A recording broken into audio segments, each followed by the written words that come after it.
നമസ്കാരം. വേദാംഗ ജ്യോതിഷത്തിലെ അമൂല്യമായ അറിവുകൾ പകർന്നു തരുന്ന പ്രശാന്തം ആസ്ട്രോ ചാനലിലേക്ക് ഏവർക്കും സ്വാഗതം. ഈ ചാനൽ ഇതുവരെയും സബ്സ്ക്രൈബ് ചെയ്യാത്തവർ ഇപ്പോൾ തന്നെ സബ്സ്ക്രൈബ് ചെയ്യുക. നോട്ടിഫിക്കേഷൻ ലഭിക്കുന്നതിനായി ബെൽ ബട്ടൺ അമർത്തുമല്ലോ. ഒപ്പം ചാനൽ ലൈക്ക് ചെയ്യുക, ഷെയർ ചെയ്യുക, കമൻറ്റ് ചെയ്യുക.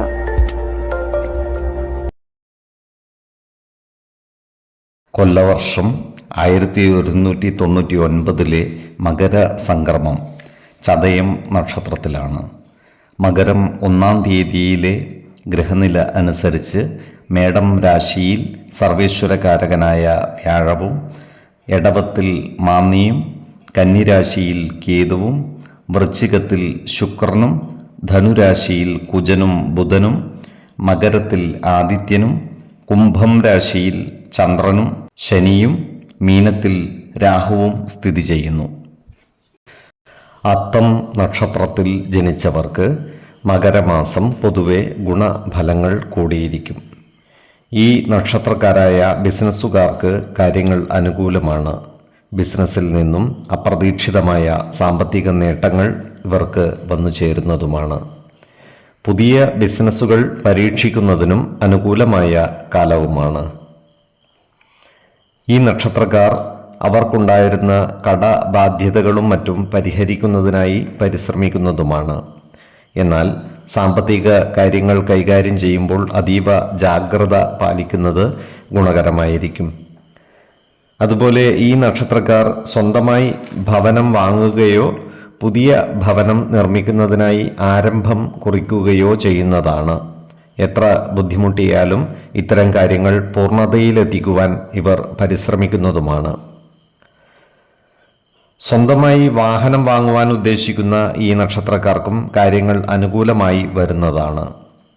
അതുപോലെ പിതൃ സ്വത്തുവകകൾ അനുഭവയോഗ്യമാകുവാനുള്ള സാധ്യതകളും കാണുന്നുണ്ട്. ഇത്തരം സ്വത്തുവകകൾ ഭാഗം വെച്ച് കിട്ടാനുള്ളവർക്ക് അതിനായി പരിശ്രമിക്കാവുന്നതുമാണ്. എന്നാൽ സ്വത്തുവകകളുടെ നിയമസാധുതകൾ മനസ്സിലാക്കേണ്ടതുമാണ്. നിയമപരമായി അവകാശമുള്ള സ്വത്തുവകകൾ നേടിയെടുക്കുന്നതിനായി മുന്നിട്ടിറങ്ങാവുന്നതുമാണ്. അതുപോലെ വിനാശകരങ്ങളായ ചിന്തകൾ ഇവരുടെ മനസ്സിനെ അലട്ടുവാനുള്ള സാധ്യതകളും കാണുന്നുണ്ട്. അതിനാൽ സൽചിന്തകളാൽ മനസ്സിനെ ശക്തിപ്പെടുത്തി മുന്നോട്ട് നീങ്ങുവാൻ പ്രത്യേകം ശ്രദ്ധിക്കേണ്ടതുമാണ്. ഏത് കാര്യം ചെയ്യുമ്പോഴും 2 വട്ടം ആലോചിച്ചു മുന്നോട്ട് നീങ്ങുന്നതാണ് ഗുണകരമാവുക. 5, 15, 24 തീയതികൾ അനുകൂലമാണ്. ചിത്തിര നക്ഷത്രത്തിൽ ജനിച്ചവർക്ക് മകരമാസം പൊതുവെ ഗുണദോഷ സമ്മിശ്രമായിരിക്കും. ഈ നക്ഷത്രക്കാർക്ക് അത്യാവശ്യ കാര്യങ്ങൾക്കായി വീട് വിട്ടുനിൽക്കേണ്ട സാഹചര്യം വന്നു ചേരുവാൻ ഇടയുണ്ട്. കഠിന പ്രയത്നവും ഉത്സാഹവും ഇവരുടെ പല പരിശ്രമങ്ങളെയും വിജയത്തിലെത്തിക്കുന്നതുമാണ്. ക്രിയാത്മകമായ പ്രവർത്തനങ്ങളിലൂടെ സമൂഹ മനസ്സിൻ്റെ അംഗീകാരം നേടിയെടുക്കുവാൻ ഇവർക്ക് സാധിക്കുന്നതുമാണ്. എന്നാൽ പേരും പ്രശസ്തിയും നിലനിർത്തുന്നതിനായി പലവിധ ത്യാഗങ്ങളും അനുഭവിക്കേണ്ടതായി വരുവാനിടയുണ്ട്. അതുപോലെ സ്ത്രീജനങ്ങളുമായി ബന്ധപ്പെട്ട് പ്രവർത്തിക്കേണ്ടുന്ന സന്ദർഭങ്ങളിൽ കൂടുതൽ ജാഗ്രത പാലിക്കേണ്ടതാണ്. പേരുദോഷം വന്നു ചേരാതെ സൂക്ഷിക്കുന്നത് ഗുണകരമായിരിക്കും. ഈ നക്ഷത്രക്കാരുടെ മാതുലനോ മാതുല തുല്യരായവർക്കോ ആരോഗ്യ പ്രശ്നങ്ങൾ നേരിടേണ്ടി വരുവാൻ ഇടയുണ്ട്. അതിനാൽ അവരുടെ ആരോഗ്യ കാര്യങ്ങളിൽ ഒരു പ്രത്യേക ശ്രദ്ധ പതിപ്പിക്കുന്നത് ഗുണകരമായിരിക്കും. അതുപോലെ ഈ നക്ഷത്രക്കാർ ആരോഗ്യ സംബന്ധമായ കാര്യങ്ങൾക്കായി കൂടുതൽ സാമ്പത്തികം ചെലവഴിക്കുവാനുള്ള സാധ്യതകൾ കാണുന്നുണ്ട്. ജീവിതശൈലി രോഗങ്ങൾക്ക് സ്ഥിരമായി മരുന്ന് കഴിക്കുന്നവർ കൃത്യമായ വൈദ്യ പരിശോധനകൾ നടത്തേണ്ടതും മരുന്നുകൾ മുടങ്ങാതെ കഴിക്കേണ്ടതുമാണ്. ഈശ്വര കടാക്ഷത്താൽ ഏതു പ്രതിസന്ധികളെയും അതിജീവിക്കുവാൻ ഇവർക്ക് സാധിക്കുന്നതുമാണ്. 5, 15, 25 തീയതികൾ അനുകൂലമാണ്. ചോതി നക്ഷത്രത്തിൽ ജനിച്ചവർക്ക് മകരമാസം പൊതുവെ ഗുണദോഷ സമ്മിശ്രമായിരിക്കും.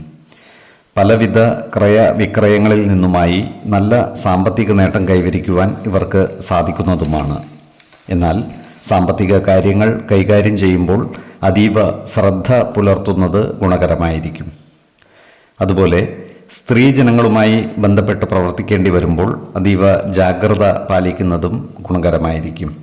ധനനഷ്ടവും മാനഹാനിയും വന്നു ചേരുവാനുള്ള സാധ്യതകൾ ഈ നക്ഷത്രക്കാർക്ക് കാണുന്നുണ്ട്. ഈ നക്ഷത്രക്കാർ സഹപാഠികളുമൊത്ത് യാത്രകളും മറ്റും നടത്തുന്നതാണ്. എല്ലാവരോടും നല്ല സ്നേഹ സൗഹൃദ ബന്ധങ്ങൾ നിലനിർത്തുവാൻ ഇവർ പരിശ്രമിക്കുന്നതുമാണ്. ഈ നക്ഷത്രക്കാരുടെ മാതാവിന് ചില്ലറ അസുഖങ്ങൾ ബാധിക്കുവാനുള്ള സാധ്യതകൾ കാണുന്നുണ്ട്. അതിനാൽ പ്രത്യേകിച്ചും പ്രായമായ മാതാപിതാക്കളുടെ ആരോഗ്യകാര്യത്തിൽ കൂടുതൽ ശ്രദ്ധ പുലർത്തുന്നത് ഗുണകരമായിരിക്കും.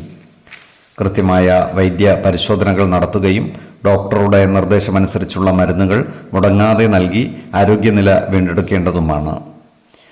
ഈ നക്ഷത്രക്കാരുടെ ദാമ്പത്യ ജീവിതത്തിൽ അപ്രതീക്ഷിതങ്ങളായ ചില പ്രശ്നങ്ങൾ വന്നു ചേരുവാനിടയുണ്ട്. അതിനാൽ ജീവിത പങ്കാളികളുമായി എല്ലാ കാര്യങ്ങളും തുറന്നു പറയുകയും പ്രധാന തീരുമാനങ്ങൾ എടുക്കേണ്ട സന്ദർഭങ്ങളിൽ അവരുടെ അഭിപ്രായ നിർദ്ദേശങ്ങൾ കൂടി പരിഗണിച്ച് മുന്നോട്ട് നീങ്ങുവാൻ പ്രത്യേകം ശ്രദ്ധിക്കുകയും വേണം.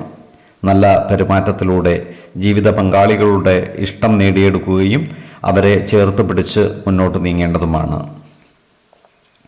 ഈ നക്ഷത്രക്കാർക്ക് മതപരമായ കാര്യങ്ങളിൽ ശ്രദ്ധ കുറയുവാനുള്ള സാധ്യതകൾ കാണുന്നുണ്ട്. അതിനാൽ അത്തരം പ്രധാന ചടങ്ങുകളിൽ സംബന്ധിക്കുകയും തങ്ങളാൽ കഴിയുന്ന സേവനങ്ങൾ നൽകുവാൻ പ്രത്യേകം ശ്രദ്ധിക്കുകയും വേണം. 9, 18, 30 തീയതികൾ അനുകൂലമാണ്. വിശാഖം നക്ഷത്രത്തിൽ ജനിച്ചവർക്ക് മകരമാസം പൊതുവെ ഗുണഫലങ്ങൾ കൂടിയിരിക്കും. ഈ നക്ഷത്രക്കാരായ ബിസിനസ്സുകാർക്ക് കാര്യങ്ങൾ അനുകൂലമാണ്. കാലത്തിനനുസരിച്ച മാറ്റങ്ങൾ ബിസിനസ്സിൽ കൊണ്ടുവരുന്നതിന് ഇവർക്ക് സാധിക്കുന്നതുമാണ്. ബിസിനസ്സിൽ നിന്നും സാമ്പത്തിക നേട്ടം കൈവരിക്കുവാൻ ഇവർക്ക് സാധിക്കും. ഈ നക്ഷത്രക്കാരായ സാമൂഹ്യ പ്രവർത്തകർക്കും മറ്റു സംഘടനാ പ്രവർത്തകർക്കും കാര്യങ്ങൾ അനുകൂലമാണ്. ഇവർ സംഘടനകളുടെ നേതൃത്വം ഏറ്റെടുത്തു പ്രവർത്തിക്കുവാനുള്ള സാധ്യതകളും കാണുന്നുണ്ട്. ഈ നക്ഷത്രക്കാർക്ക് കടം കൊടുത്ത പണം തിരികെ കിട്ടുവാനുള്ള സാധ്യതകൾ കാണുന്നുണ്ട്. അതിനാൽ പണം കടം കൊടുത്തവർ അത് തിരിച്ചു പിടിക്കുന്നതിനായി ശ്രമിക്കുന്നതിനും അനുകൂലമായ കാലമാണ്. ഈ നക്ഷത്രക്കാർ അവരുടെ കർമ്മ മേഖലകളിൽ കാര്യക്ഷമമായ പ്രവർത്തനം കാഴ്ചവെക്കുന്നതായി കാണാം. അതിനനുസരിച്ചുള്ള പുരോഗതി ഈ മേഖലയിൽ ഇവർക്ക് ഉണ്ടാകുന്നതുമാണ്. ഉയർന്ന വ്യക്തികളുമായും രാഷ്ട്രീയ നേതാക്കളുമായും അടുത്തു ബന്ധപ്പെട്ട് പ്രവർത്തിക്കുവാൻ അവസരം ലഭിക്കുന്നതുമാണ്. ക്രിയാത്മകമായ പ്രവർത്തനങ്ങളിലൂടെ എല്ലാവരുടെയും ഇഷ്ടം നേടിയെടുക്കുവാൻ ഇവർക്ക് സാധിക്കുന്നതുമാണ്. ഈ നക്ഷത്രക്കാർ പുതിയ ഭവനം നിർമ്മിക്കുന്നതിനായി തയ്യാറാകുവാനുള്ള സാധ്യതകൾ കാണുന്നുണ്ട്. വിശ്വാസികളായവർക്ക് ജാതക പരിശോധനയിലൂടെയും ജ്യോതിഷ പ്രശ്ന ചിന്തയിലൂടെയും ഭവന നിർമ്മാണത്തിനും മറ്റുമുള്ള അനുകൂല സമയം മനസ്സിലാക്കാവുന്നതുമാണ്. ഈ നക്ഷത്രക്കാരുടെ ചില വിലപ്പെട്ട രേഖകളും മറ്റും നഷ്ടപ്പെട്ടു പോകുവാനുള്ള സാധ്യതകൾ കാണുന്നുണ്ട്. അതിനാൽ യാത്രാവേളകളിലും മറ്റും പ്രധാന രേഖകളും മറ്റും നഷ്ടപ്പെടാതെ സൂക്ഷിക്കുവാൻ പ്രത്യേകം ശ്രദ്ധിക്കേണ്ടതുമാണ്. 2, 12, 26 തീയതികൾ അനുകൂലമാണ്.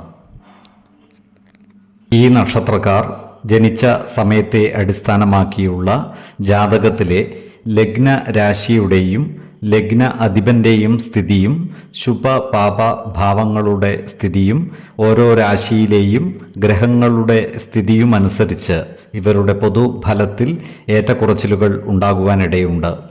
കുടുംബ ദേവതകളെയും ഇഷ്ട ദേവതകളെയും ഉപാസിക്കുന്നത് ഇവർക്ക് ആയുരാരോഗ്യ സൗഖ്യമേകും. ഇഷ്ടദേവതാ മന്ത്രം 108 തവണ ദിനംതോറും ലിഖിത ജപം ചെയ്തു വരുന്നത് ഇവർക്ക് സർവ്വ ഐശ്വര്യങ്ങളുമേകും.